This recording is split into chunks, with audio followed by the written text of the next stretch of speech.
Sir has completed B from University of Madras in 2000, M.Tech in Power Electronics and Drives in 2002, and PhD in Electronics and Drives from National Institute of Technology, Tiruchirappalli in 2007. Sir has guided 6 PhD candidates as supervisor and 1 candidate as co-supervisor, while 4 scholars are pursuing their PhD under his guidance.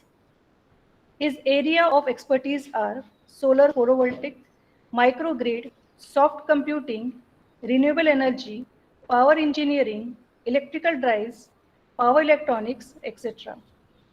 Sir has 116 contributions in research, which includes 66 journal papers, 2 book chapters, 46 conference papers, 1 consultancy, and 1 filed patent. Sir has professional membership of ISTE and he is a senior member of IEEE USA. Sir has received many technical awards, out of which the most remarkable is that Sir is recognized in the top 2% scientists of the world from India by a survey conducted by Stanford University based on the citations, H index, and co-authorship adjustment HM index. As a principal investigator, Sir has completed 5 funded projects. Mentioning a few of them: recovery of chromium from the industrial dump using electrokinetic remediation, for which University seat has granted a fund of 3 crore rupees, and intelligent off-grid system for energy sustainable village, for which Mission Innovation, Department of Science and Technology, Government of India has funded about 2.4 crore rupees. Sir has been invited as a session chair for 6 international conferences.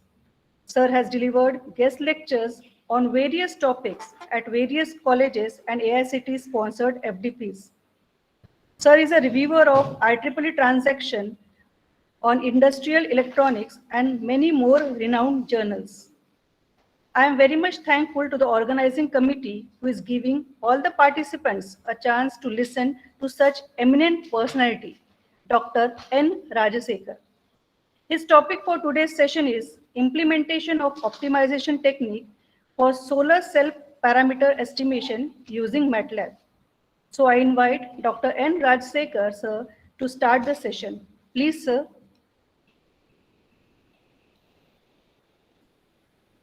Thank you, madam, for the nice introduction. Am I audible? Yes, sir. Okay. So today's session will talk about and we'll discuss on solar PV cell parameter estimation techniques, and we'll take one particular method, and I'd like to share some of the MATLAB codes through which we are able to understand how modeling can be done. I'll be switching between OneNote and PowerPoint to make you understand the basic concepts.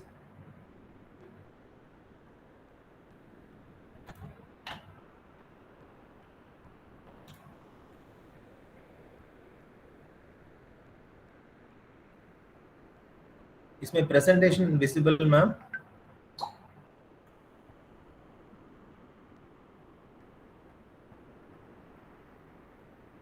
Yes, sir. Okay. So in this presentation, first we will see the characteristics of an PN junction diode and how it is associated with the cell modeling. Then we will try to derive the equivalent circuit of a solar PV cell, followed by which the methods by which we will be able to solve this cell complexity or modeling complexity. And later on, we'll apply an optimization technique and also make a comparison between the analytical methods, the existing methods, so that we will try to reproduce the IV curves of any panel or a cell. A small introduction about why this photovoltaic is so important nowadays. for the reason that the production of energy and the demand is no way matching. So there is always a gap between the required energy demand or the energy demand to be met and the production of energy. So therefore, we try to fill this, or we try to produce more towards, or we focus more on the renewable energy sector, and most of it, the present focus is on the solar photovoltaic system. The installed capacity of PV, it's actually increasing. It's an uptrend. From 2011 onwards, you can see a huge installed capacity with respect to solar photovoltaic systems. Okay, when we talk about a solar photovoltaic system, actually it is sometimes misunderstood that it is same as a thermal system which we use in our normal solar water heating, because both use the same solar energy for its application. However, our focus is primarily towards solar photovoltaic system, where we use a module to convert the available solar energy into electricity. Why we go for solar energy based power generation or solar energy based thermal applications? The reason is its availability. So it's available in plenty and for more number of days. That's the main reason we go for solar energy. And the quality of the solar availability is also equivalently good. Other than that, we have an advantage of zero emission, zero noise, and maybe very less maintenance required for compared to the conventional thermal power plants. So this is also another factor which actually motivates towards solar energy.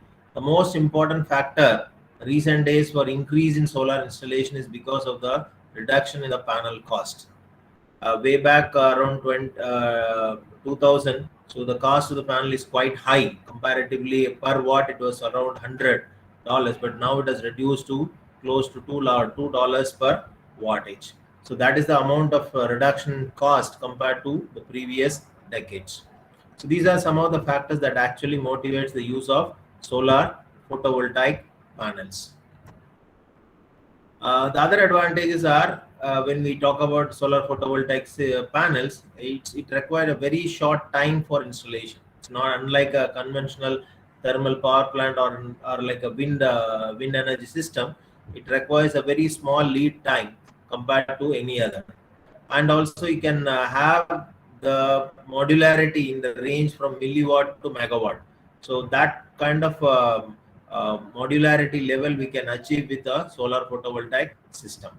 And no match for its power output, because we can build a large solar power plants, solar parks, and more solar installations are because of its productivity throughout the year, except for certain periods of operation. Other than that, every panel is been given a rating of around 25 years, or for a warranty of 25 years for the panel. These are the main reasons why we go for solar photovoltaic panel based installations. The different forms of solar cell technology that has been adopted so far and so forth is purely based on silicon cells. So most of the silicon cells use silica as the raw material, and it follows different procedures and stages, and finally we get silicon cells. And these silicon cells is basically of two types. One is monocrystalline and multicrystalline. The most dominant cells that are being used in PV cell manufacturing, and the remaining are from the thin film, the flexible panels which we get. All these three consume or utilize basically the silica as the raw material. And recent years we can see a lot of changes in the material format, especially use of dye synthesized solar cells, which is basically from an laboratory level. So DSSC and perovskite. So there are different cells that are recently evolving. The main intention behind the new cells production is basically improve its efficiency of the cell, because the conventional cells can produce to a maximum of 25 percentage, whereas ranges from 17 to 25 depending on the manufacturer. So the different cell efficiency, as I mentioned, it varies. The commercial cell efficiency varies between 17 to 25, but we can see in this NRE data, we can go up to 48%, but it's all in the lab level or lab demonstration level, but not in the commercial market. Right. Before we look at the cell characteristics, we must have a basic understanding of how this solar cell functions. Solar cell functionality is basically a PN junction diode. So a basic PN junction diode is the functional block of any solar cell, and it has P-type and N-type carriers, and which can be treated equivalent to a diode, right? And the behavior of a solar cell is exactly similar to that of a PN junction diode when it is not under illumination. That means in the dark, if you try to obtain the characteristics of the solar cell, it's similar to that of an PN junction diode. Right. What happens when it is been exposed to a sunlight is this is what happens. So whenever you have exposure to sunlight, what happens is the ions get excited, and you can more carriers are generated. So the free carrier generation is basically the what you call energy that has been received from photons. So the ions get excited to make it as free carriers. So it starts moving through the external circuit. So whenever you provide a path for it, then what happens is eventually the electrons flow through the external circuit, though they exchange carriers internally in the form of holes and electrons. So the external current purely depends on the amount of light that actually falls on the panel. So therefore, we can say that the intensity of light actually decides the amount of current that is being delivered by the panel. So that's what I try to explain with this slide. So the intensity of light actually have a direct impact on the characteristics of the PV cell. Let me try to explain with the help of this one. If you consider a diode,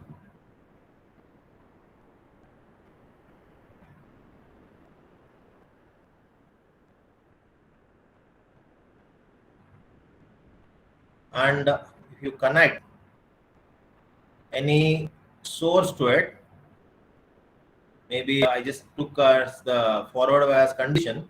So what happens is you will get the characteristics similar to this one. This is what you might have seen. Basically, that means the voltage current curve of a diode, it looks similar to this, right?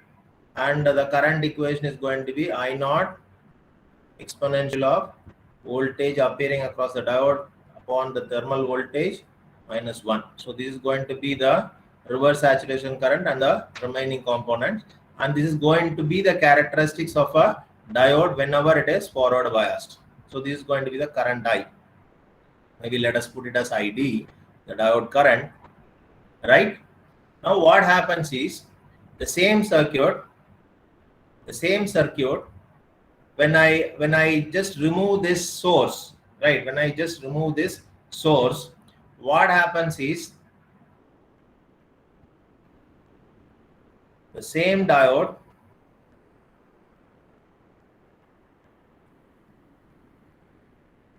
I consider the same PN junction diode. I have not applied the voltage in order to get the characteristics. Instead, I apply sunlight, light source. So the characteristics what I have drawn, depending on the direction of the current, right? Now the direction of the current has reversed. So initially it is from my right to left. So which I have shown it as positive. Now the current direction of is reversed. right? So therefore, depending on the intensity of the sunlight, what happens is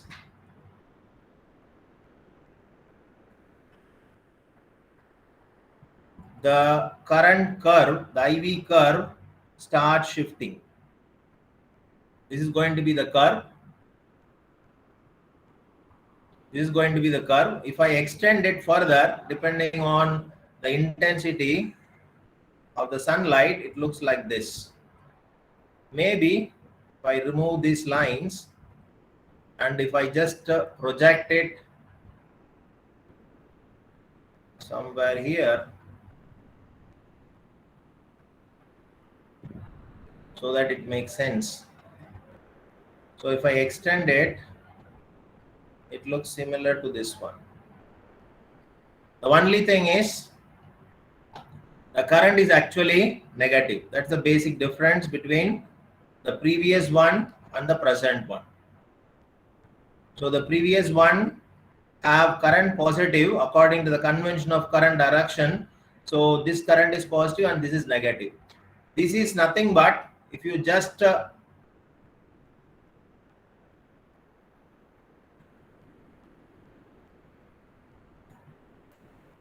okay, so I might not be able to rotate it. Okay, I'll just redraw this graph. Same graph, I'll redraw it here. Since the since the panel is going to produce current, right?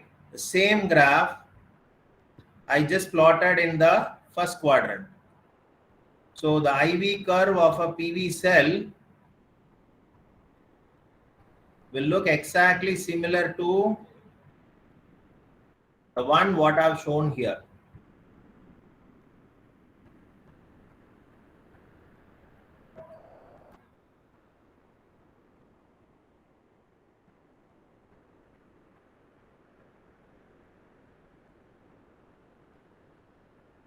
This is how it looks like. So the curve gets shifted whenever your intensity of the sunlight is actually increasing, right? So both the curves are same. Only with respect to the current direction, I just mark this as negative. Otherwise, it looks exactly the same as that of the PV cell characteristics. So I'll try to use the PowerPoint. The same thing is represented here. Since the intensity of the light is going to decide the amount of the current that is delivered by the panel or the cell, hence there will be a shift in this shift in the curve in the opposite direction. Since it is generating power, it is supposed to be represented on the positive side of it. Therefore, the solar cell operation can be represented by a simple or an ideal equivalent circuit, where the ideal equivalent circuit will have a diode in it with a current source, right? This current source is nothing but equivalent to the sunlight or the irradiation present in it. So when we try to redraw, or when I try to draw the equivalent circuit for a solar cell, it will look similar to this.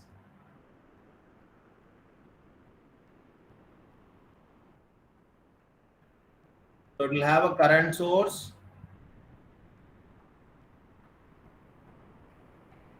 So the current that is delivered by this current source is going to be IPH. This is nothing but the photon current, and part of it is going through the diode, which I call it as diode current, and the remaining is going to be the current delivered by or current sent out of the cell. So which I call it as IPV, right? So let me redraw it in a proper format so that it makes sense.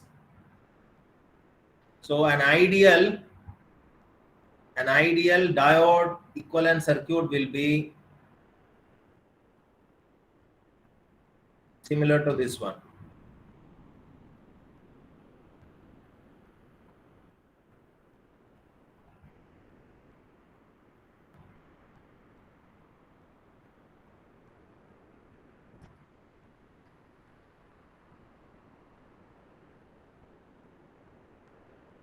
So it will have a current source,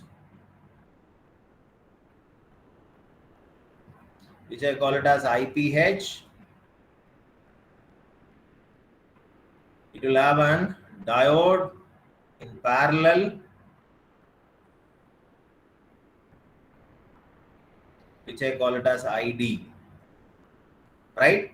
The current that is delivered by the cell is going to be the current called IPV, right? So this is basically the node, maybe I call it as node A, right? So this is nothing but what is this one? This is nothing but equivalent circuit of a solar PV cell, or we call it as ideal equivalent circuit. Ideal equivalent circuit of a PV cell will look like this. It will have IPH, ID, and then the load current, or maybe the current delivered to the load, which is going to be IPV. Is there any doubt in this?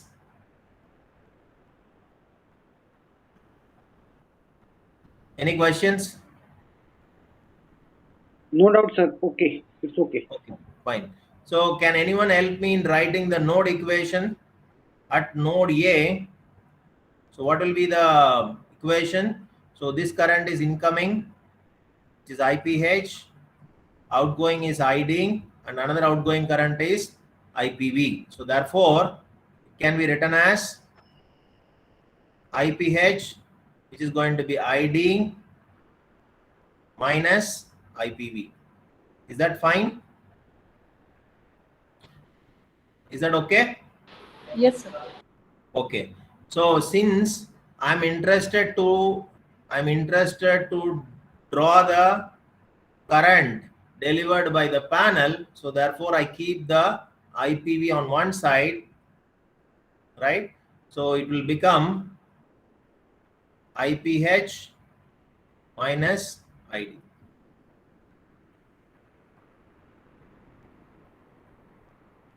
Is that fine? So this is going to be the ideal PV cell diode equation. So in this, I can expand this IPH and ID, because if we try to rewrite this IPH is actually the current component, which purely depends on the short circuit current plus Ki upon G by Gn into dt.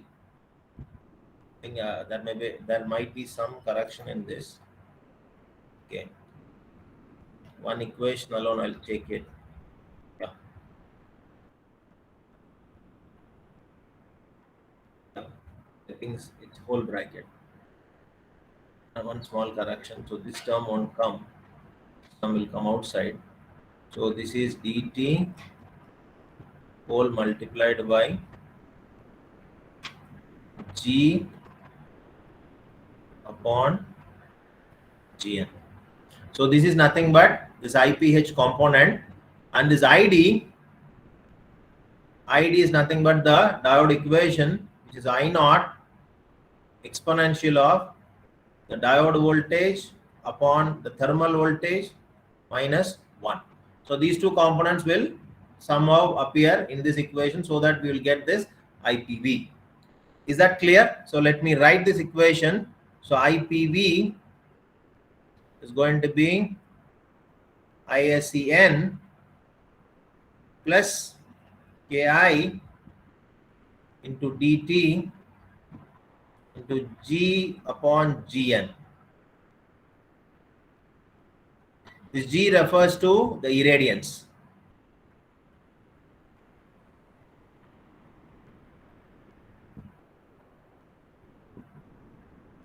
G refers to irradiance, and minus one more term will come. In this, it is going to be I naught exponential of Vd upon Vt minus 1. In this, two terms are constants, are fixed. So where this Ki is actually the current coefficient, which is available in the data sheet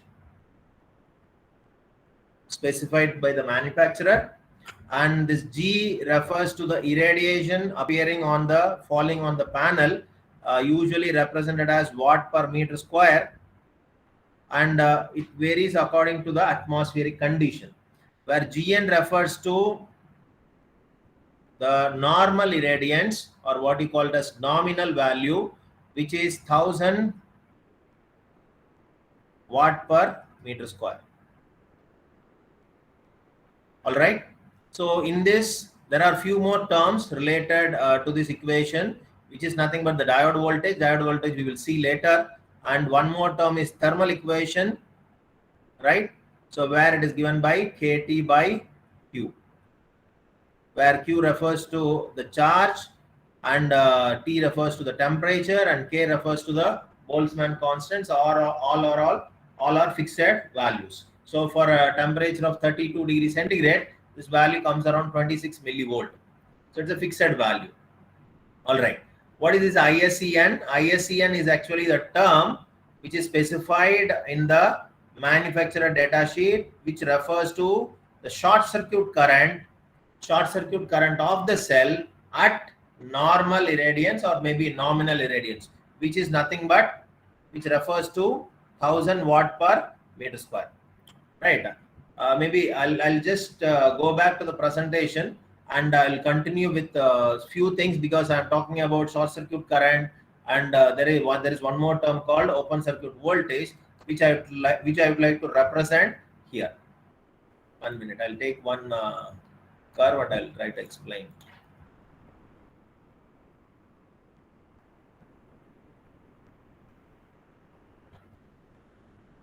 So this is going to be the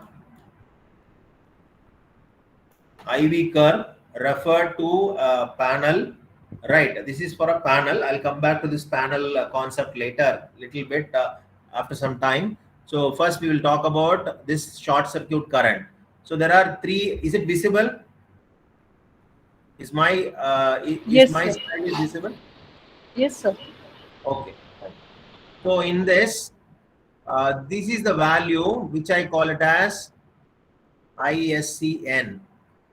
This is nothing but the current, the short circuit current, or the current delivered by the panel for an irradiance of 1000 watt per meter square. So usually we call in solar term, we call it as STC, right? So this STC refers to a condition where the irradiance is mentioned as 1000 watt per meter square, and which is usually referred as G, and the temperature is referred as 25 degrees centigrade. The important point here is any data sheet will give this STC curve, and most importantly, this STC, with respect to this STC condition, we actually define the short circuit current and the open circuit voltage. So if you see here, so this is nothing but the open circuit voltage, which is VOCN. These values ISCN and VOCN are usually specified in the data sheet of any panel. Any panel, if you look at, these data are usually mentioned in the panel data sheet, which refers to an irradiance of 1000 watt per meter square. And all these graphs, whatever the graphs it is shown here, it is all taken for a temperature of at 25 degrees centigrade. It is for a fixed temperature. They varied the irradiation, and accordingly they measured the IV curve. So the IV curve shape will differ according to the irradiation and temperature. Fortunately, the curve has two slopes. One is on the current side, another one is on the voltage side, and the effect is most probably seen on the current side, because it is a variation of the intensity of sunlight rather than the temperature. So whenever there is a change in this irradiance, you can see that the current is going to change. That means ISCN is going to change, not ISCN, ISC value. The ISC value corresponding to every irradiation will change, because if you look at this equation,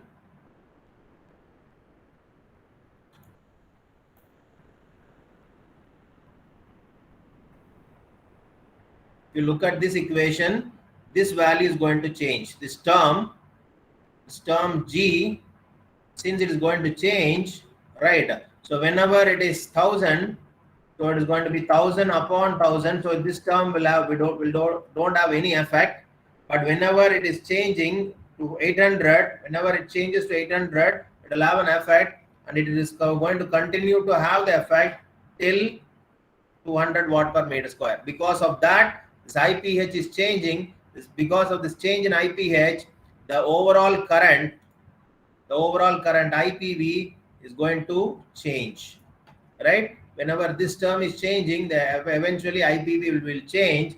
That's what it is reflecting on the characteristics of an solar cell. So that is why we get different IV curves. What will be the effect on this VOC?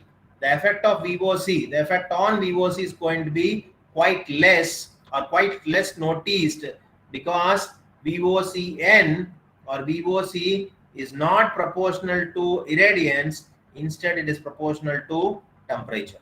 So whenever there is a change in temperature, the effect is more predominantly seen rather than in the irradiance change. So whatever the curve I have shown is generally observed in any of the data sheet, which is nothing but the IV curve of the particular panel. Right. I'll continue with this. So what I have discussed till now is the equation related to an ideal single diode model. Right. We call it as a single diode because which we use a single diode. And and this is what I have represented till now. So it is an IPH, the current component referring to the sunlight, and the current that is passing through the diode is going to be ID, and I is the current delivered by the panel. Whatever we have seen till now is with respect to a cell, right? We have discussed till now is with respect to the cell.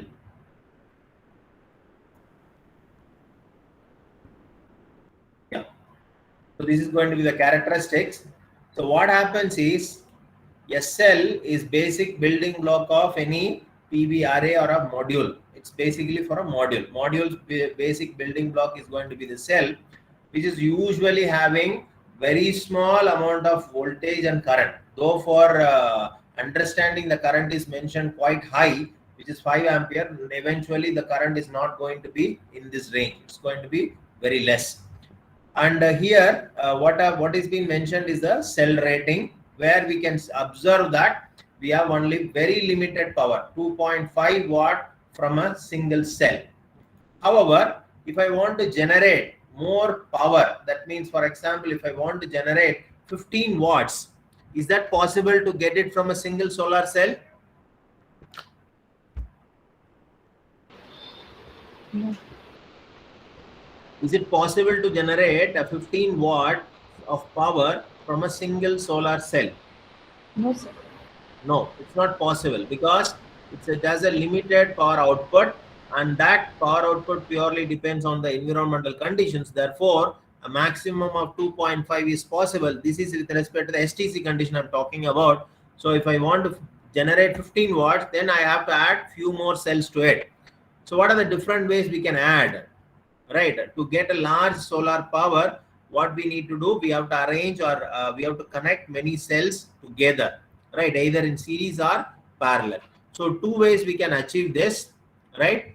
One way is, since I get a voltage of 0.5, I want 15 watts, right? What I can do is, I can make 6 cells in series. I can make 6 cells in series, so that what will be my voltage? It is going to be one cell is going to produce 0.5, 6 in series. What will be the voltage? It's mentioned 3 volt, right? 3 volt, and 3 volt in total, and with a current of 5 ampere, I am able to generate how much wattage? How much power I can generate now?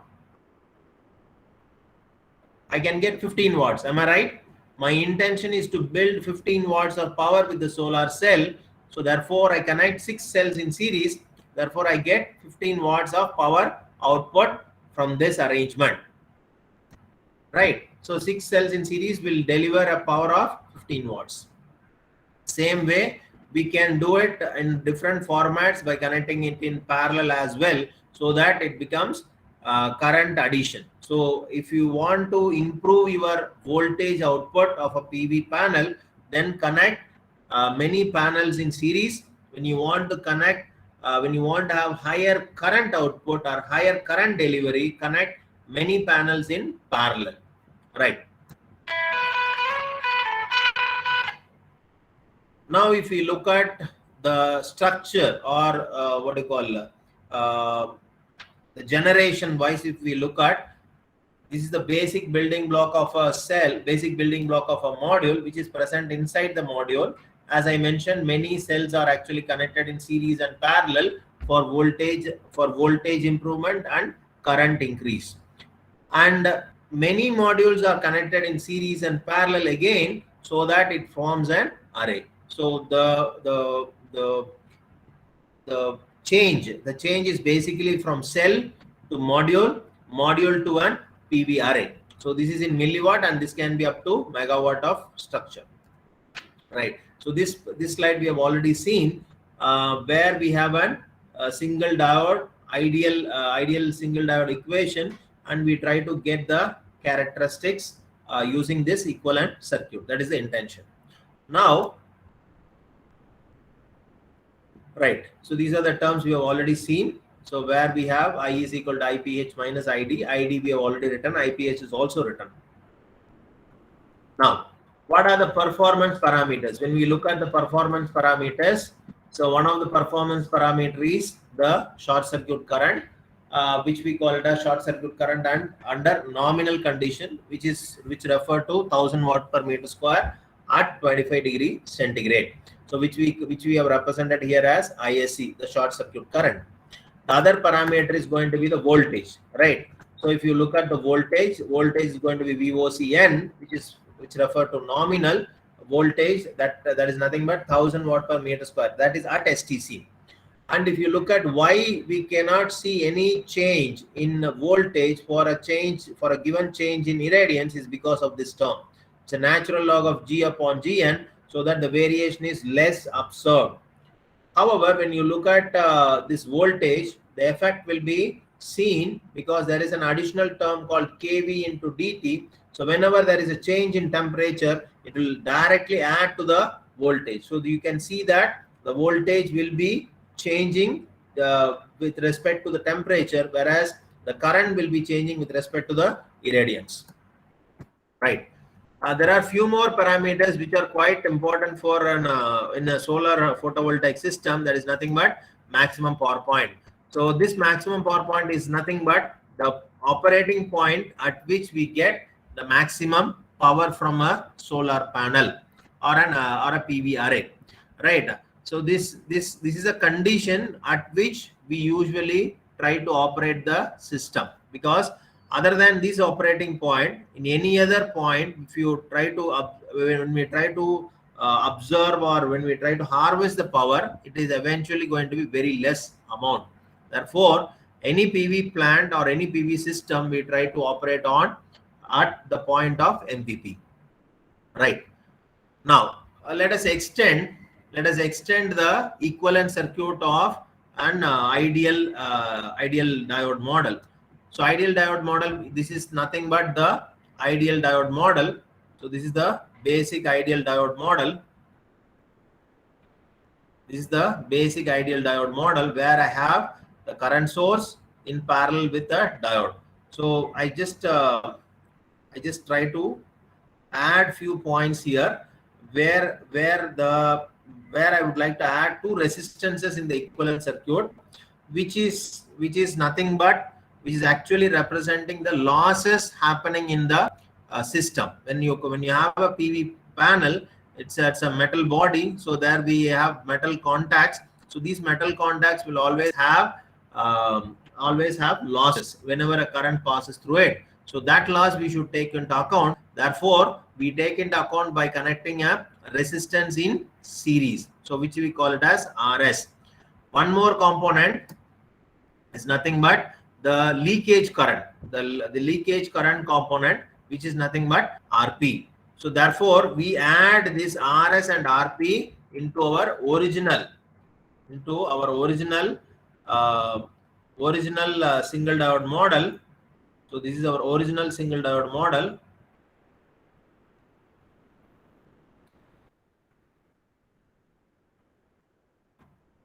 So this is our original single diode model, where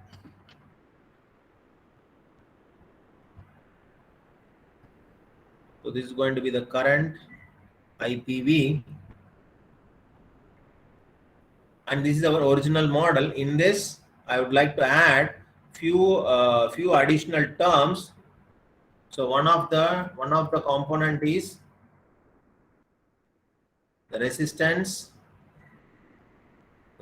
component, which is nothing but RP. There is one more component. This actually refers to the leakage current component. The one more component is nothing but RS, right? So now we have a additional current, which is IPV, and this additional current, which is IP, and these things we will remove. So now the equivalent circuit gets modified, and now these two are same, right? The current that is delivered by the panel got shifted. This is now my IPV, right? Which is nothing but the same current passing through the series resistance. The original ideal diode equivalent circuit looks like this, whereas the modified one, which we call it as an one diode model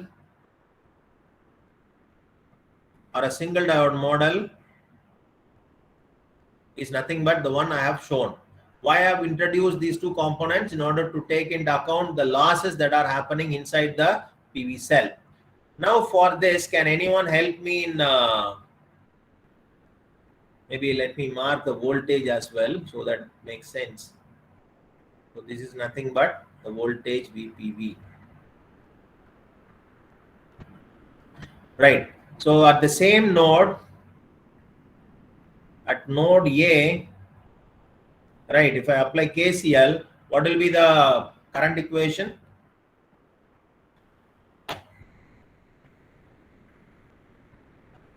What will be the current equation for this equivalent circuit?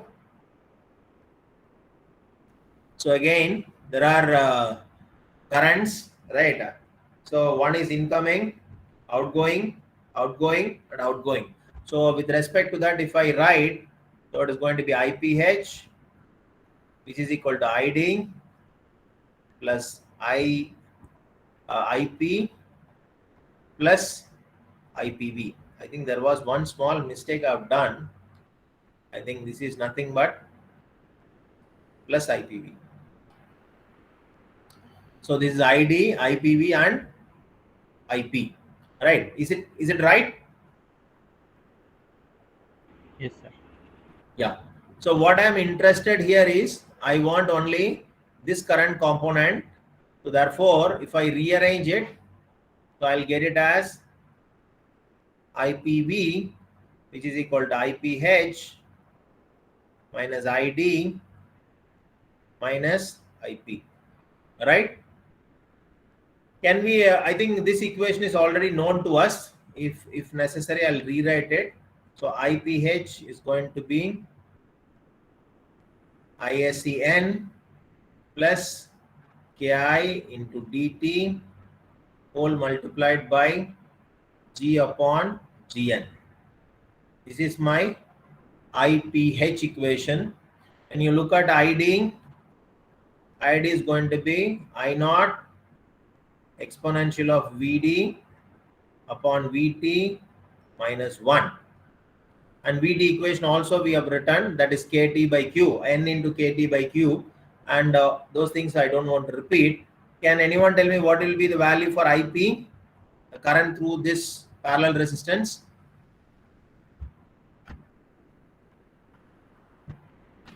Basic KVL. Can anyone help me in writing the equation for IP?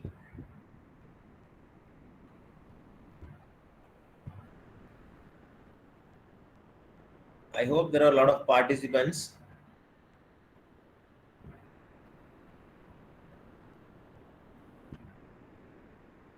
Can anyone tell me the value or what will be the equation? What will be the equation for IP? Any idea? The voltage appearing on the load side is going to be VPV. The current coming at this point is going to be IPV. So what will be the what will be the current? Applying Ohm's law, it is going to be the voltage across this resistance. Let me put it as VP upon the resistance RP. What is this value? What is VP?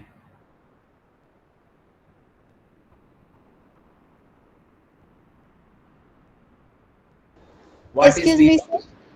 Yes, madam. Dear participants, please be interactive in the session.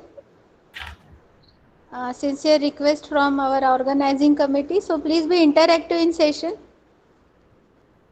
Thank you, sir. Okay. What is VP? It is a loss take place in the No, panel. I just want to know the value for VP. That means in the equation form. How can we write VP in this equation? Can I write like this? VPV plus IPV multiplied by RS upon RP. Is that okay?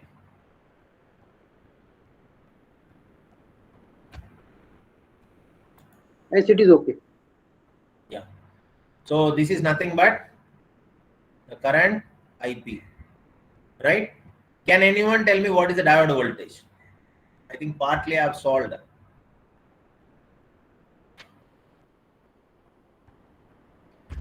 What will be the diode voltage? Because we have something called VD, right? I'm supposed to remove VD from that equation. What will be VD then?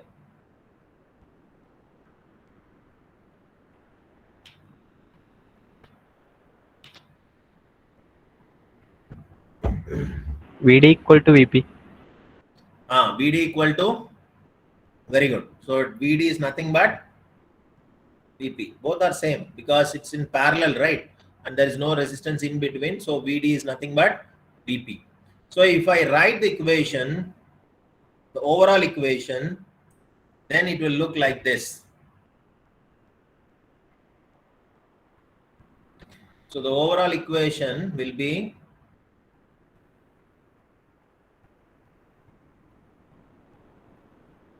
which is going to be, I just keep IPH as such. I'm not going to expand it. And ID alone I'm going to change, which is going to be I naught exponential of VPV plus IPV into RS upon RP, right? This is actually the current, but which I am not interested. I want only this term. So let me remove this. Okay. So this is my voltage upon VT. Is that okay? When you want to expand VT, VT is nothing but KT upon Q. So therefore KT will come and Q will go to the top. Okay. This minus 1, the entire term minus 1 minus VPV plus IPV into RS upon RP. Is that okay? Is that clear?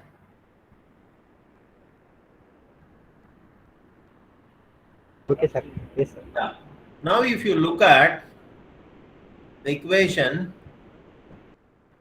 one thing is very clear that we have included all the term, but it also introduces certain complexity. What is that?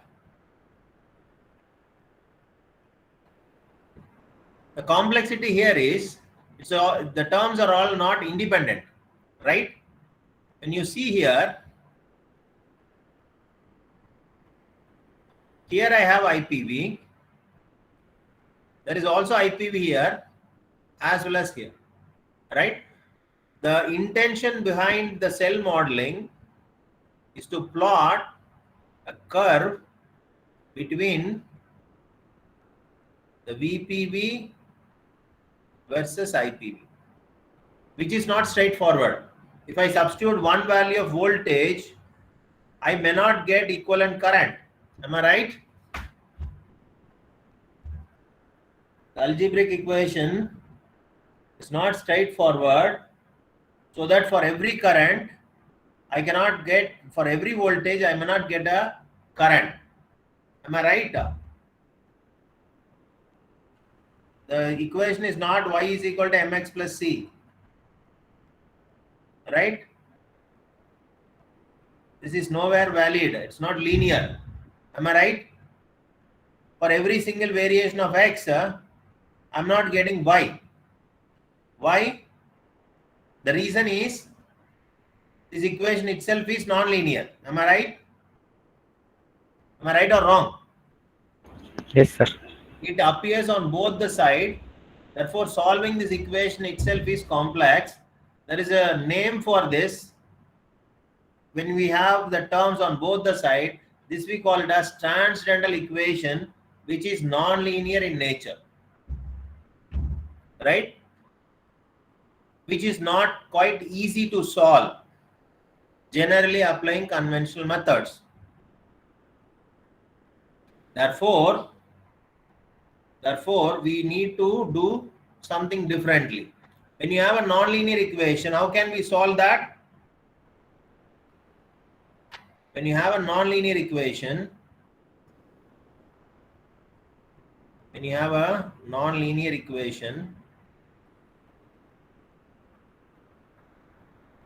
how can we solve it? Most of the power system people might know this. How can we solve? Many of you would have applied already these methods. When I say the method name, then you might understand. Have you ever heard of this name called NR method? What is this NR? Newton-Raphson. Yeah, Newton-Raphson. Yes, very good. So it's a Newton-Raphson method. Gauss-Seidel, right? All these methods are used to solve an nonlinear equation, right? Here also we have a nonlinear equation in case of an PV cell model, where to solve this we need to apply any sort of numerical methods, which may be a Newton-Raphson, Gauss-Seidel, there are so many, right? That is the reason why we go for why we use an numerical methods. Now I will continue with this. So here my equation is nonlinear in nature, right? The complexity would increase when I add one more diode into this, right?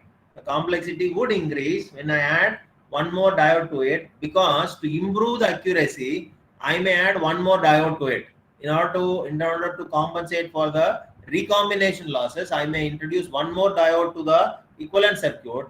Thereby, I increases the complexity, right?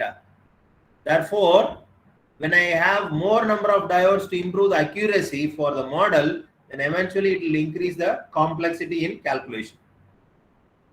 All right. So two things we have seen. One is an one diode model or a single diode model. The other one is the double diode or a two diode model, where I have two diodes in it.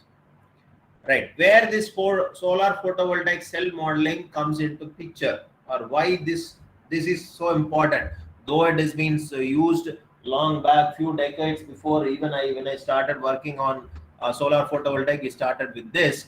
From that time, even today, we can see a lot of papers on cell modeling. The reason is, the intention behind the cell modeling is to reproduce the IV curve, which is not linear, which is non-linear in nature. Not only that, every PV cell characteristics are bound to environmental conditions, which may change with respect to temperature and the irradiance. Therefore, predicting this curve becomes quite difficult. Moreover, the most important factor why this PV cell modeling is still popular, because of the simple reason that no manufacturer provides their data, right? They never provide data. Now the question comes, what is this data called? What term, what refers to data? When you look at the equation here, if you look at this particular equation, I'm trying to plot between two parameters, which is IPV and VPV. The remaining all are all data, right? Remaining all refers to variable and data. In this VT is going to be a constant, right? So it is not a big problem, right? And what about the remaining terms? So IPV is also not a concern. So 1, 2, 3 terms are already gone.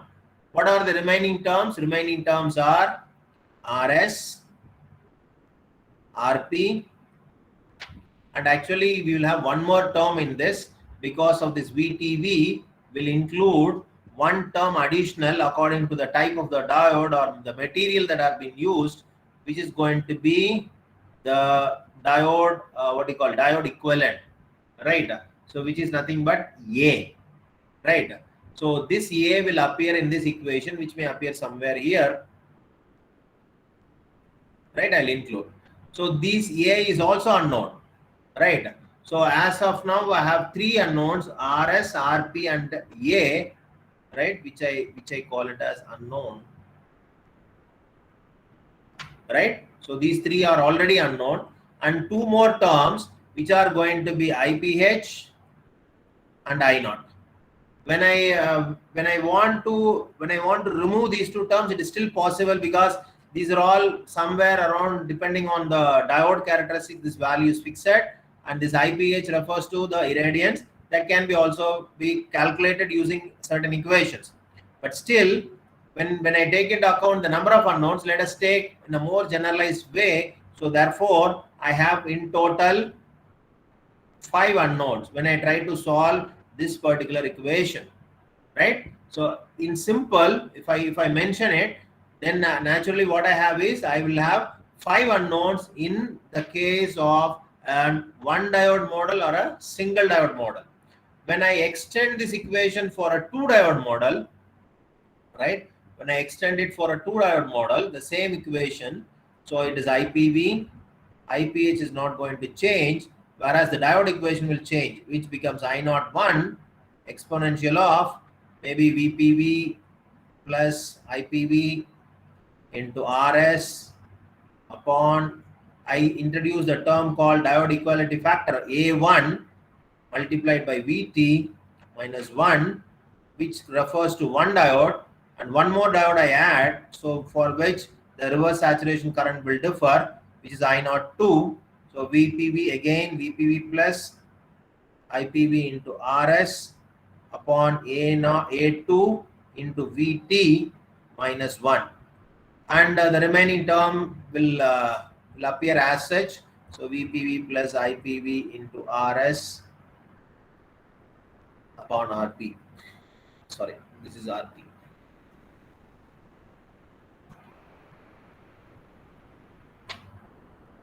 So this is going to be RP. When you look at this particular equation, right? Earlier it was only 5 unknown. Now if you look at, the number of unknowns would have increased, right? So what are the unknowns? Let me write horizontally. It is going to be RS,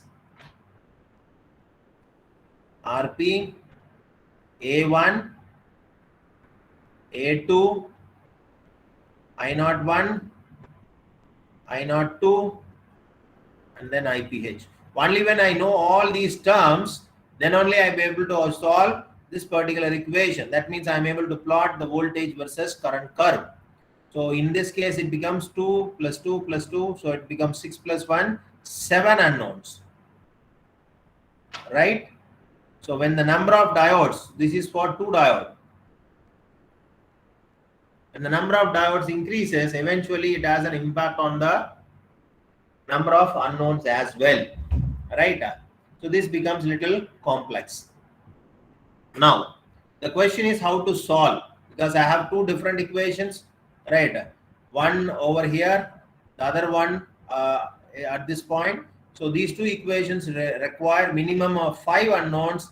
If I use a single diode model, I require 7 unknown parameter data if I want to solve using two diode model. Is that clear to everyone?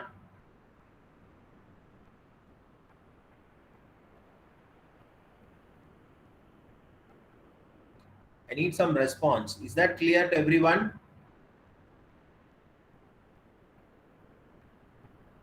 Am I audible? Yes, sir. Yes. Okay. So total how many unknowns for a single Yes, sir. diode? 5.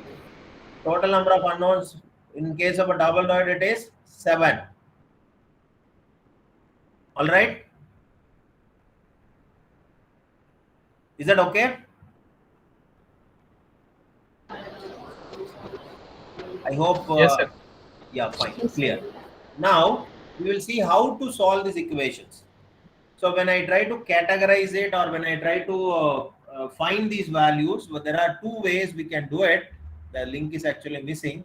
So it can be solved by two ways. One, by using an analytical method, evolving mathematical equations, and like extracting these parameters, model parameters, which are unknown. This is one way. This is route number one.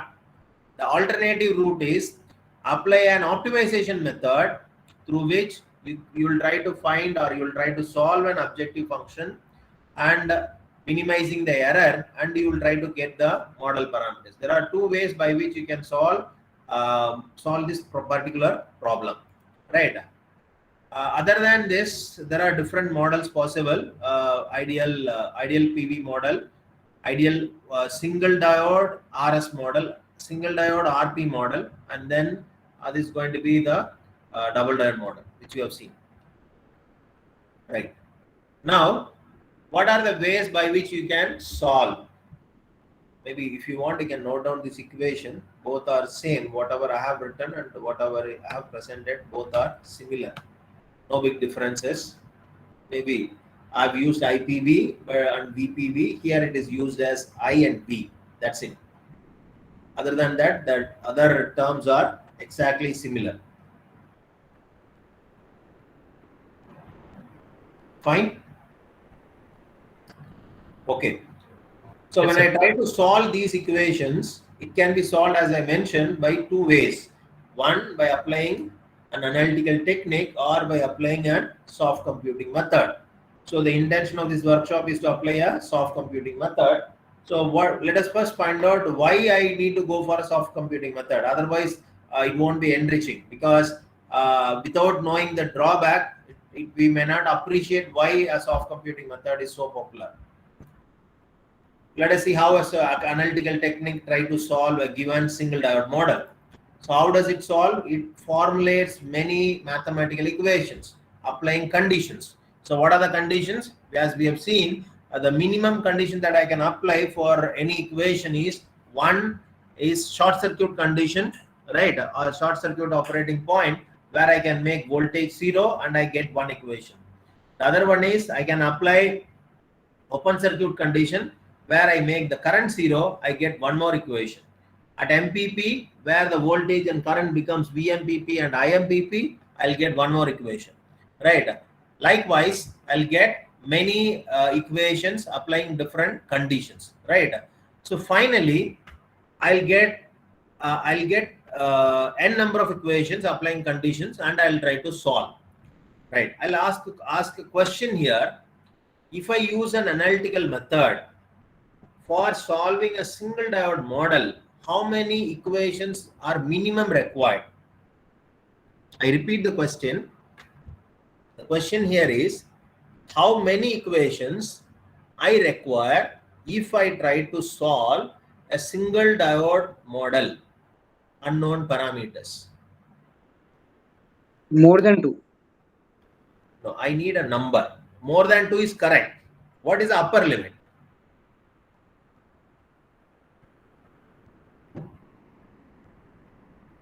Can I have 10?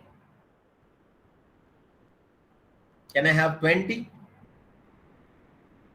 how many minimum number of equations I require to solve this particular case. It's quite simple to relate, because for a single diode model, if I just look at the equation, how many unknowns in this particular equation? How many unknowns? Unknowns. 5, right? Even if I include IPH and I naught, the total number of unknowns become 5, right? So how many minimum equations I need? 5 minimum equation. 5. So minimum of 5 equations are needed. When it is a double diode model, how many how many equations are required when I try to solve a double diode model? Minimum of 7 equations, because it is 7 unknowns, right? So as the model what do you call it, the model degree increases, then eventually the number of unknown increases, then the number of equations required to solve the given problem will also increase. That is a major drawback associated with an analytical technique. So if I have 5 unknowns, then I need 5 equations. If I have 7 unknowns, then I need 7 equations. When I have 9 unknowns, then I need minimum of 9 equations. Therefore, right, minimum of 5 or 7 equations are needed to get or to solve the given problem. That is a major drawback. So what we can do, we go for an alternative. What is the alternative way? The alternative way is I go for an meta heuristic or an optimization, in any name you can call, right? Which is quite popular in solving an multi-objective function, right? We call it as an optimization problem. This equation, but what is the advantage? Here I start with a random initial value, then I will try to solve it. That is the basic idea behind an optimization method. The more generalized optimization methods that you can see is genetic algorithm, differential evolution, particle swarm optimization, and bacterial foraging, and some other methods also, right? But when you try to use this, when you try to solve the problem of PV cell parameter estimation, I am supposed to use any of this, which can be an root mean squared error objective function, or it can be a mean squared error objective function, or an absolute error objective function, or it can be a derivative at maximum power point, right? I would like to ask a question at this point, why I should use the first 3? Maybe even the 4th is also fine.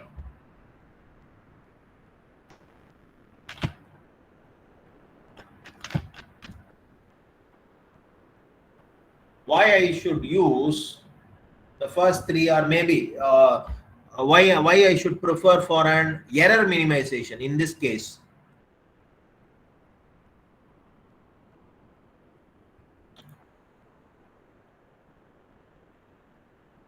Our PV parameter estimation problem itself, right? If I try to define the PV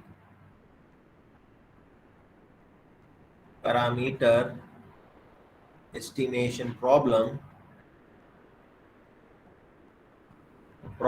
itself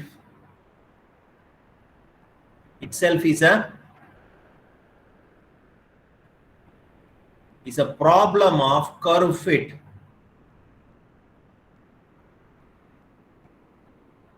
right? It's actually a problem of curve fit. What is the curve fit basically refers to? What a curve fit refers to?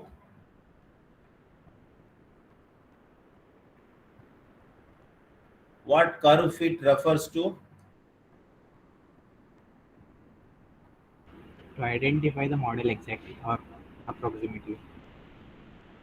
Okay, what a curve fit refers to here is, especially in the case of PV parameter extraction, the curve fit refers to, if I have a curve like this,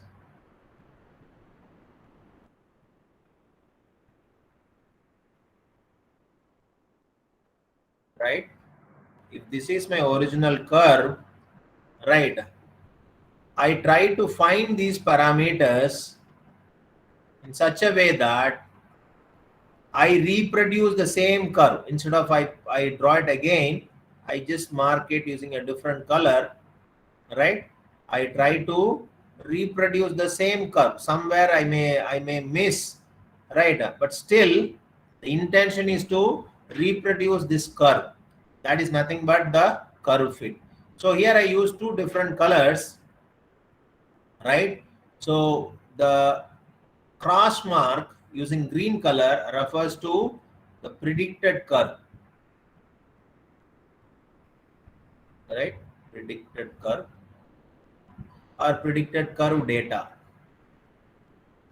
And there is one more curve which is solid, right, where I use somewhere green, orange, right? So which is my original data. Original data. What I am trying to do is I try to somehow reproduce the original curve by determining the best set of parameter values. That is the intention of this PV cell parameter estimation, right? It is nothing but a curve fit problem. So when I want to do that, what should be the error? The error is nothing but the actual data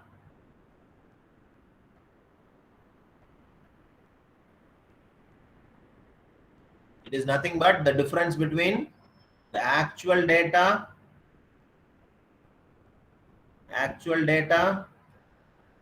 and the predicted or computed data.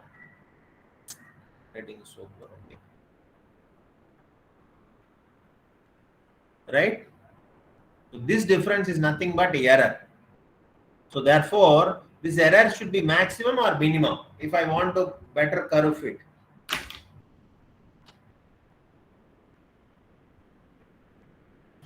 If I want to do a better curve fit, the actual and predicted should be closer or should be far. Closer. It has to be closer. That's why we go for an error minimization. So I'm trying to minimize this error, right? I think this background is sufficient enough to go for an optimization problem, right? So the intention is, so the problem of an optimization here is, so when I write an optimization problem,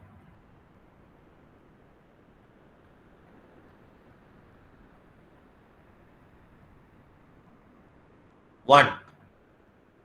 So first objective function is going to be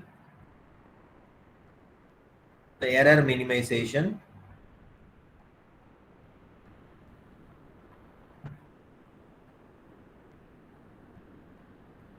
Right? Second is going to be finding the values. Finding values of what? Values of RS, RP. Let me take a single dot model. A, I0 and IPH. If these two are computed analytically using certain equation, then it becomes a 3-parameter problem, right? So my intention is to get these 5 parameters using this optimization. Is that clear? All right. I'll go back to this. So how I am going to do this? I'm going to do this using a flower pollination algorithm, which we call it as an FPA, right? So one of the method that we have adopted to find the parameters, right? Any optimization, I think it's the 5th day of this FDP. I think this would be the right time to ask this question.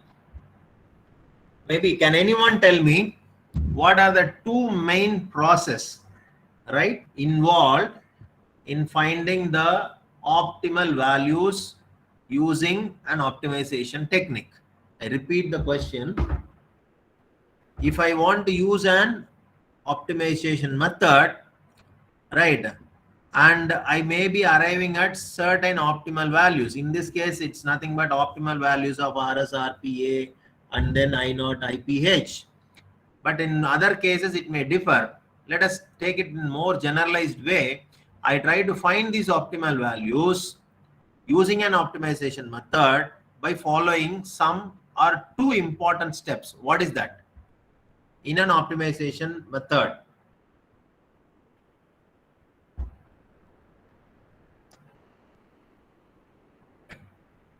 Function should be minimum. Yes, And yes, please.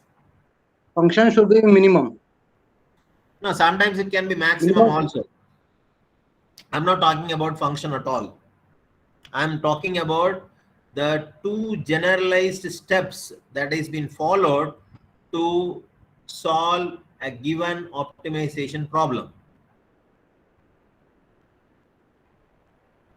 The more generalized, the two generalized procedure or the step adopted to solve any given optimization problem. Okay, all right, let me write that. It is nothing but, I think you might be knowing this, might not, you might have not told this, maybe. So that is nothing but exploration. The other one,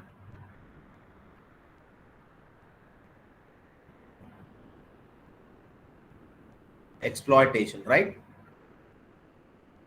I think you might have all heard at least this name, right? One is exploration, another one is exploitation. Am I right? Any optimization technique follows these two steps, right? Maybe solving the objective function, maybe maximization, it can be minimization. Any optimization technique follow these two, right? Exploration and exploitation. Okay, I don't want to touch into this. Maybe I'll go back to the presentation here. Why I talk about this exploration and exploitation, because these two are related to this flower pollination algorithm, where we do exploration 90% using global pollination, exploitation 10%, which is going to be the local pollination procedure, right? So it is a method which follows these two steps, exploration and exploitation, achieved using global and local pollination, right? What we do is we refer, or we imitate the global pollination using this formula, right? By referring to G best, and we try to find out the new set of values. And local pollination, we try to get new set of values following this epsilon, right? So these are the two, this gamma and lambda, epsilon. These two are the values related to L lambda, and gamma and epsilon are the three parameters related to this flower pollination algorithm, in addition to the probability switch. So these are the three parameters, right? Let me just give you a basic idea. How the procedure of an optimization techniques works. If you already know this, I can skip that procedure. I need some response.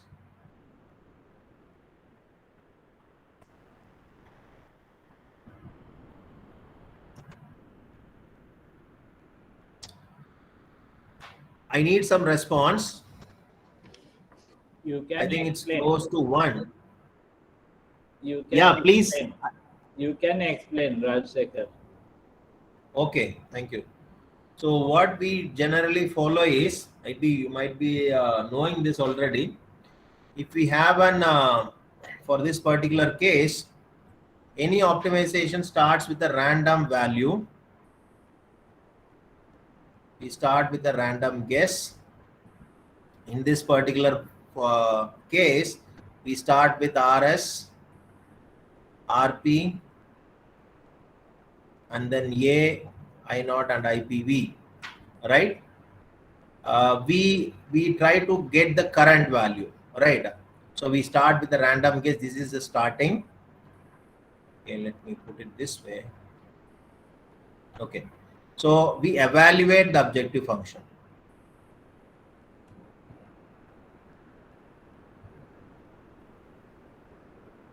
So here the objective function is minimization of error. That means I'm supposed to compute the value of the IPV, which is nothing but calculated. So because the value of IPV, the original or the actual, is already known to me, right? I must compute this IPV calculated you applying these values, right? Generally, this random guess is with respect to a population, right? So we start with a set of values. We call it as a population. Let me take one value, one set of value, and apply on the above equation. So which may be any one of this for single diode and double diode. I apply to this equation. Then I will compute the values of IPV, right? So this is step one.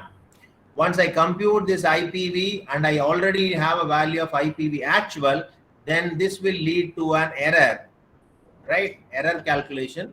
This error is what we call it as an objective function. Once I compute this objective function, right, we will check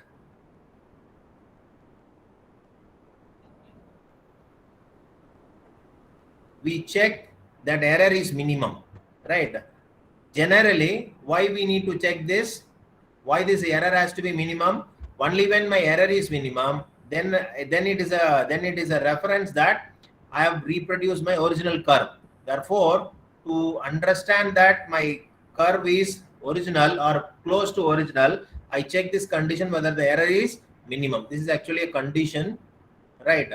So I check this condition. When this condition is met, right, I just come out and I will reproduce the curve. Reproduce the curve using the obtained RSRPA value. If not, right, it will go through the actual optimization procedure where I use an optimization method. Right. What this optimization method will do? This optimization method will try to alter the unknown parameters. In this particular case, depending on the problem, it will vary. Right. In this case, I will try to alter these values. How I will alter? I will alter these values applying the steps of the algorithm. Applying the steps of the algorithm. So which will differ for every algorithm, right? Steps of an algorithm I apply and I try to alter it. In this particular case, I apply the two methods or two steps, which is going to be global pollination. The other one is local pollination. Applying these two steps, I will alter the values of RS, RP, and A. Then I again have a feedback. I'll come back to this place. Then again I will evaluate, right? Once I evaluate this, again I'll check for the condition that whether the error is minimum or not. So this one procedure, that means starting from random guess, evaluating the minimum and coming back to the original. So this we call it as one iteration. Sometimes the termination criteria may be based on the number of iterations, right? It can be 1,000 or it can be, sometimes it can be even 10,000 also, depending on the problem and the method applied, right? So this is nothing but one iteration. This is continued. This can be terminated based on error, or it can be based on the number of iterations. This is what I call it as the procedure that is been adopted to solve a given optimization problem. Is that fine?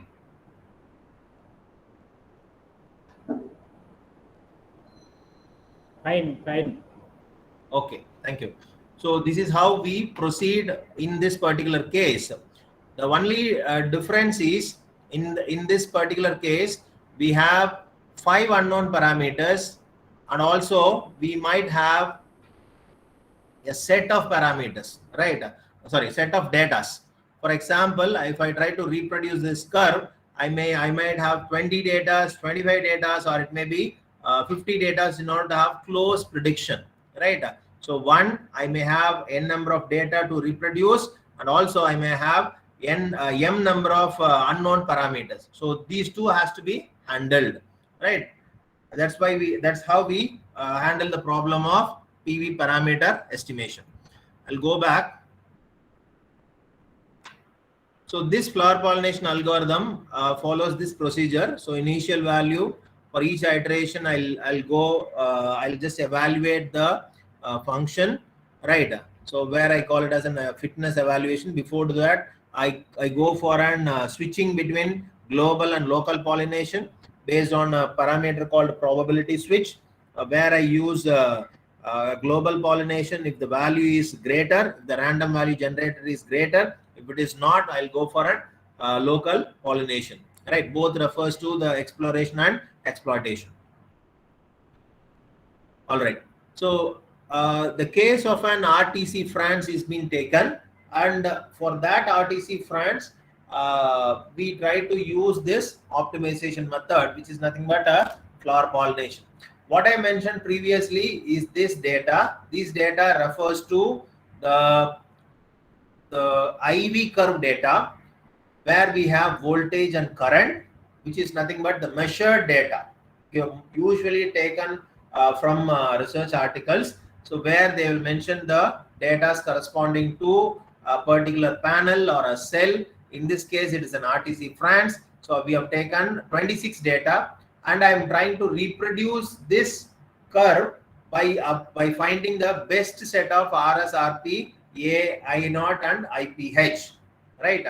For which I use an flower pollination algorithm. This is my calculated value. And I would like to show some of the codes that are being written for this particular case. I'll show you.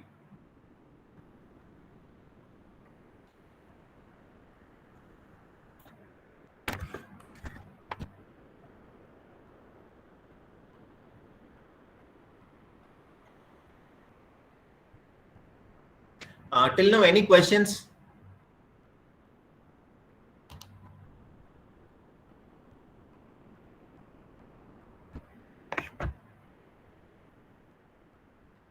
I have not emphasized more on the optimization method because it can be any method, not necessarily to be.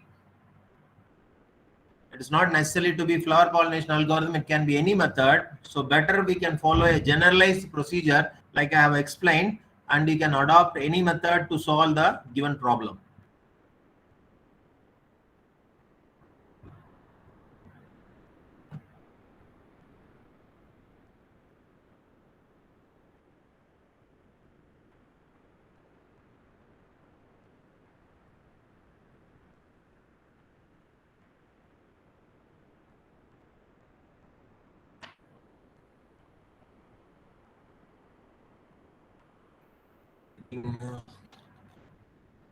Take little time to load.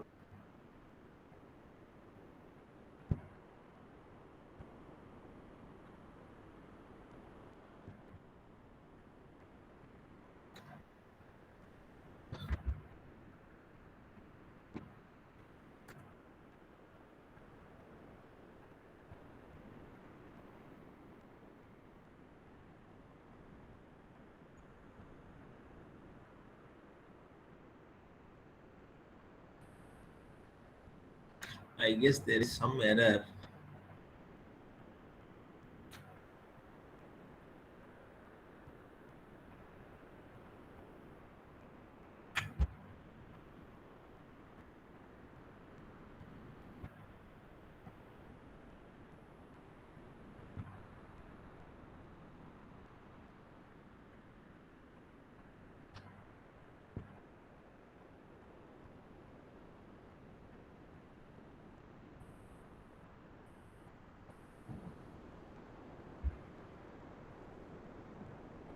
Okay, so this is the code that has been written for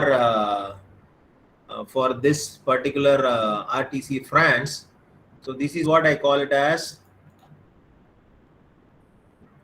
the reference values, right? I reference and V reference, which refers to the IV curve data, which I have already given here. So this is my measured voltage and current values. The same I have shown it here. And also in case of an optimization method, we define the limits, right, for RS, RP and A. And these are the three values that usually we define for any optimization problem for solar PV cell parameter estimation. And some initialization has been done where I will mention KT, Q, the value of VT. These are the parameters, right? These are the parameter data we get for this particular cell, where it's nominal voltage and current, open circuit voltage and current is going to be 0.5728 and 0.76, and the respective MPP voltage and current is going to be 0.45 and IMP, and KI and KV here it is defined with respect to the voltage and current values, and these are the parameters I defined with respect to FPA. Now we try to solve this particular problem of cell parameter estimation by solving this current equation. So this is the current equation, right? And this current equation is nothing but what I have written previously. So instead of IPH, I have written as IPV, and I not remain as such, right? And then we try to get these values. I substitute the values of RS, RP, A as RS1, RP1 and A1, and I try to get what is the computed value. From the computed value, I try to find the error, and the square of that error value is computed in an array. And again, to have an what you call close matching between the actual and the predicted, I go for sum of the squared errors. So that is what I have shown it at this place. Yeah, this is the one we have used, root mean squared error, and this is the objective function adopted for this PV cell parameter estimation problem. And I've applied the flower pollination rules, what I've shown using the sigma, what is the gamma, and then the value of epsilon, right? All these things we have used, and we updated the values of RS, RP and A. So once updated, again it will go and check for this one. It will go and check this objective function until it hits the maximum value. Maximum value in the sense maximum, either the maximum iteration or it is going to be the minimum error. So any one can be set as a termination criterion. In this case, we have set the maximum iteration to 1000. So that is the maximum it is going to complete, or it is going to hit based on the maximum iteration, right?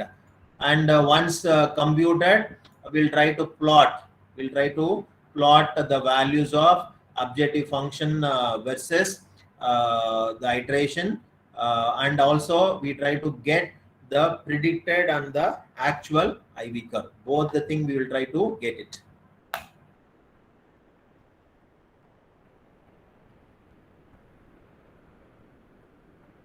Yeah, when I run this, we'll get two curves. One of the curve, I think here, is it visible?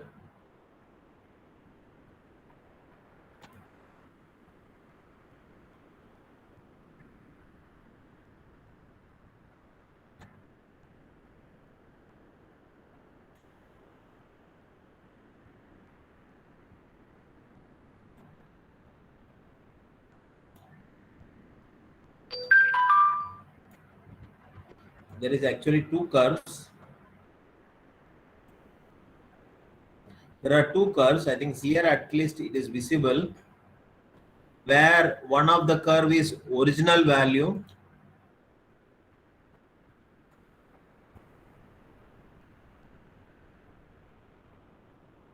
Yeah, can you see this? One of the curve is original data, right? The other one is going to be the curve that we have predicted, right? So the red is going to be the reference and black is going to be the predicted data. And in most of the cases, it happens to be on the MPP value where we get the difference. So this is with respect to the actual and the predicted IV curve, and the same is what we have given in the form of data, right? We calculated the computed current and the error between the two. And if we try to plot the objective function, so you can see that convergence starts with a higher value, then it progresses, and at the end of 1000 iteration, it reaches somewhere around 0.002139998. So the convergence characteristic seems to be quite satisfactory. Where usually the convergence starts with a higher value, the reason is we start with an initial random guess. So therefore, from that pool of values, we get one of the best value, which is usually higher. Then we modify those values. That means the values get updated to minimize the error, so that the best of the value, even if you update, then it starts grouping, and finally it will reach after certain number of iterations, it will settle down to the lowest. In this case, it is 0.002139998, maybe at the iteration number 982. Right? Any doubt? So this is the one we have prepared for this particular case, where we have used an RTC France data. Okay. Now I'll come back 1 minute. So here, what is advantageous compared to other methods is the error that is being minimized compared to the other 4 methods is quite less. That means my the curve fitting procedure using a flower pollination algorithm is quite good enough. So that is the one I would like to say it. So here the method applied is able to solve the given problem with minimum error. Right. Some of the publications that we have made, that we have achieved through our research scholars, where we applied fireworks, bacterial foraging, and a hybrid bee pollinated flower pollination algorithm, and we have also already written one review on fault detection applying these optimization techniques. Right. So I'll conclude my presentation. So what we have seen till now is about the different methods that can be applied for solving a given PV cell parameter estimation, right? Solving a PV cell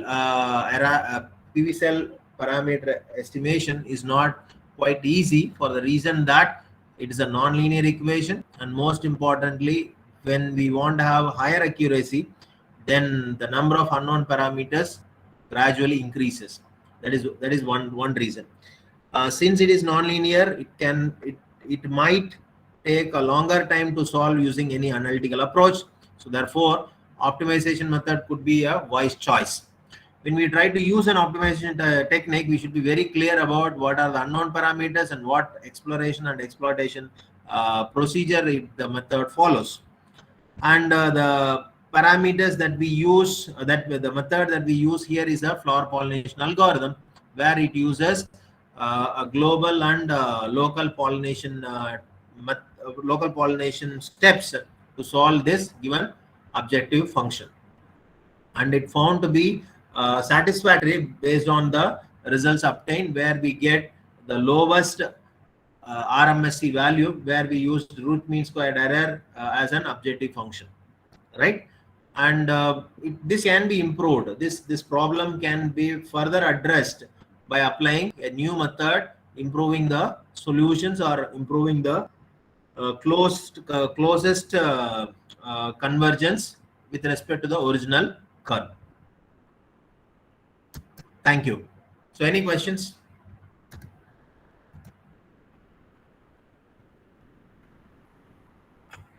I think I have finished 15 minutes ahead of the schedule, I guess. Any questions? We can discuss for another 10 minutes.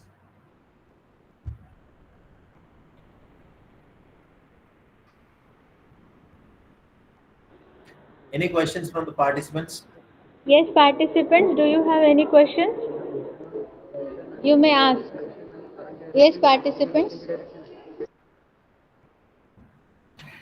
Good afternoon, sir. Yeah, good afternoon. In MATLAB program, you have given 256 lines, right? The program is written in 256 lines. Can Yes. we increase the M file for writing the program for Yeah, understanding? you can do that. Okay. You can still do that. You have explained very well the PV cell operation method is very easily you have explained. It is very important for one and all because nowadays the non-renewable energy sources, all departments are depends on non-renewable energy sources, and TPS in the thermal power plant there are many interlocks and problems nowadays. The generation units are very nowadays closing down TPS, and we have to shift in on non conventional energy sources like photovoltaic, and you have explained very easily with scope and data exploration and exploitation 90% and 10%. Thanks for the good presentation. Thank you very much. Thank you. Thank you, sir.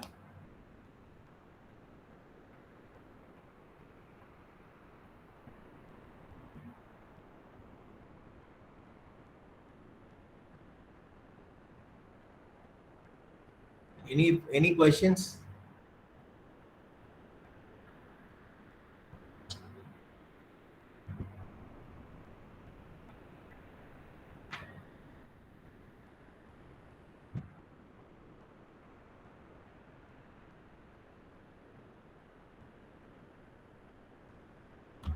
Any further questions?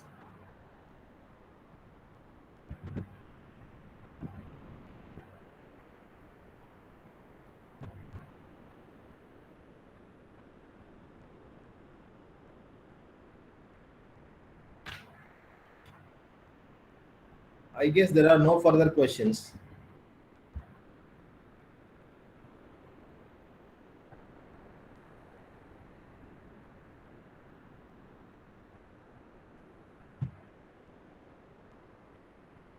Ma'am, if there are no questions, can we close this session? Yes, sir. Rania madam. Yes, ma'am. Madam, please give vote Yes. of thanks. Yes. Thank you, sir, for a wonderful session. I am very much thankful to our today's resource person, Dr. N. Rajasekhar, sir, for sparing his valuable time and sharing his knowledge with us. We would like to hear from you future as well. Thank you very much, sir. I would like to express gratitude to IEEE Bombay section. I am grateful to STTP coordinator Dr. A.S. Telang and Professor G.S. Garge, sir, for arranging this STTP and giving us a chance to upgrade our knowledge. Last but not the least, I am very much thankful to all the participants of the STTP for their participations and patience learning. Once again, thank you all. We will be starting our tomorrow's session at 11:30 a.m. sharp. So I request all the participants to join the same on time for the smooth conduction of program. With the permission of chairperson, I declare today's session is over. Thank you. Thank you all of you. Thank you, ma'am. Thank you. Thank you, everyone.